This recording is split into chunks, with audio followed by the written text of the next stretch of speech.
Veterinary യൂണിവേഴ്സിറ്റിയിലെ മിടുക്കനായ വിദ്യാർത്ഥിയായിരുന്ന സിദ്ധാർത്ഥിന്റെ കൊലപാതകം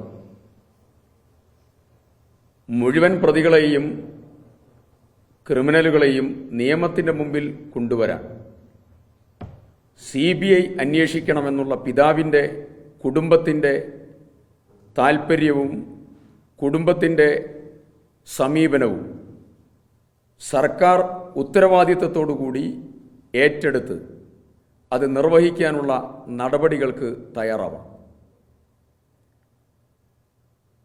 കേരള പോലീസിന്റെ അന്വേഷണം പ്രതികളെ സഹായിക്കാനും അപരാധികളെ രക്ഷപ്പെടുത്താനും ക്രിമിനലുകളെ നിയമത്തിന്റെ മുമ്പിൽ നിന്ന് രക്ഷപ്പെടാനും വഴിയൊരുക്കും എന്നുള്ള കുടുംബത്തിന്റെ ധാരണ അത്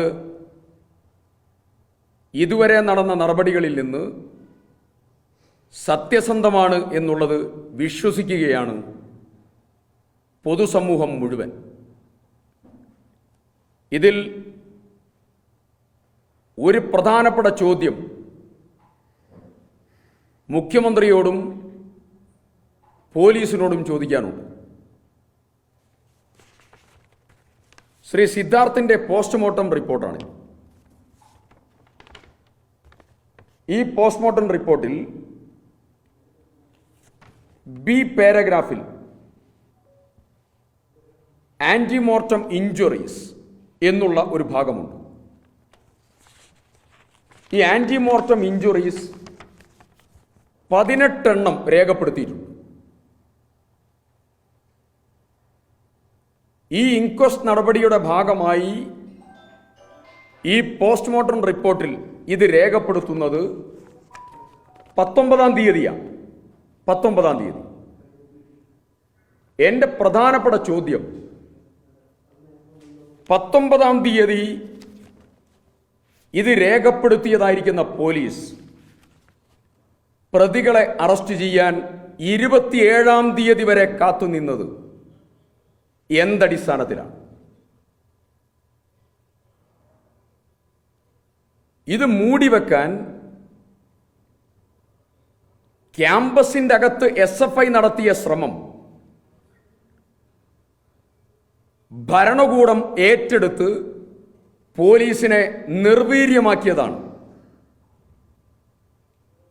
ഈ അറസ്റ്റ് വൈകി സംഭവിച്ചതിലെ ഏറ്റവും പ്രധാനപ്പെട്ട കാരണം പ്രതികളായ SFI ക്രിമിനലുകൾക്ക്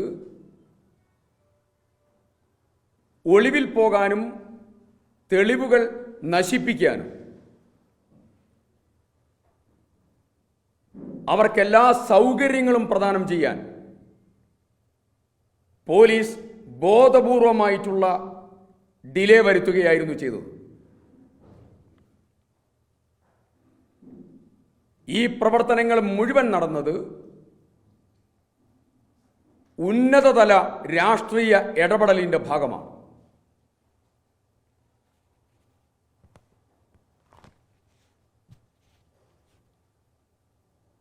ഈ കൊലപാതകത്തെ കുഴിച്ചുമൂടാൻ SFIയും CPMും ഭരണകൂടവും പോലീസും ചേർന്ന് ഗൂഢാലോചന നടത്തി. ആ ഗൂഢാലോചനയാണ് ഈ പ്രതികളെ പിടിക്കുന്നതിൽ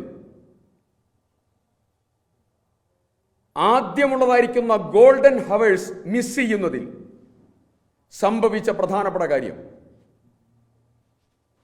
ഒരു ക്രൈം കമ്മിറ്റ് ചെയ്ത് കഴിഞ്ഞാൽ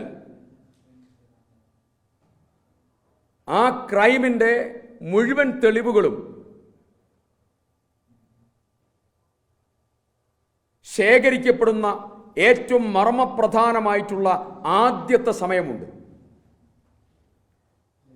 ആ ഗോൾഡൻ ഹവേഴ്സ് മുഴുവൻ ഗോൾഡൻ ടൈം മുഴുവൻ മിസ് ചെയ്തു എന്നുള്ളത് മാത്രമല്ല, അവിടെ എല്ലാ തെളിവുകളും നശിപ്പിക്കാൻ ഈ പ്രതികൾക്ക് സൗകര്യമൊരുക്കിയത് പോലീസിന്റെയും ഭരണകൂടത്തിന്റെയും ഇടപെടലാണ്.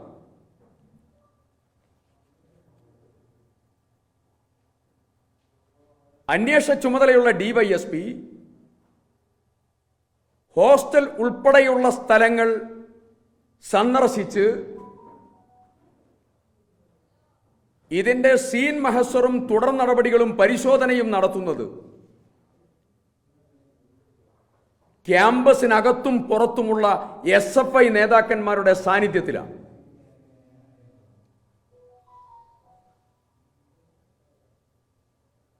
ഈ നേതാക്കന്മാരുടെ സാന്നിധ്യത്തിലാണ് അന്വേഷണ സംഘത്തിന്റെ തെളിവെടുപ്പുകൾ നടന്നത്.